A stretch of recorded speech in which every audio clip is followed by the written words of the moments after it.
Cütlüklərin cinsi həyatlarını övladın dünyaya gəlməsi daha da aktivləşdirir. İndiyənə qədər uşağın dünyaya gəlməsi münasibətdə ehtirası söndürən faktor kimi dəyərləndirilirdisə də, son araşdırmalar bunun əksini göstərdi. Səbəb kimi araşdırılan kişilərin uşaq dünyaya gətirən qadınların bədən quruluşlarından daha çox xoşlanmalarıdır. Ona görə də doğuşdan sonra cinsi həyatın keyfiyyəti daha da artır.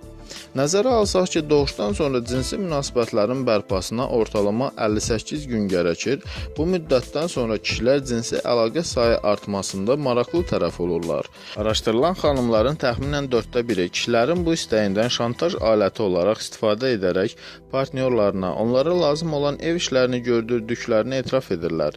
Digər tərəfdən cütlüklər instinktiv olaraq cinsi həyatın keyfiyyətini artırmaq üçün əllərindən gələni edirlər. Araşdırmanın maraqlı cəhətlərindən biri də olmuşdur ki, araşdırılan kişilərin 2/3 doğuşdan sonra xanımların bədən quruluşlarında dəyişikliyi pozitiv dəyərləndirmiş, 1/3 isə fərq hiss etmədiyini bildirmiş. Amma heç kim bu dəyişikliyin neqativ olduğunu söyləməmişdir. Amma araşdırılan xanımların əksəriyyəti bəyləri tərəfindən doğuşdan sonra bəyənilməyəcəkləri üçün ciddi həyəcan keçirdiklərini boyunlarına almışlar. Mənbə Med Daily hazırladı Rauf Kazımov, həkim, uroloq.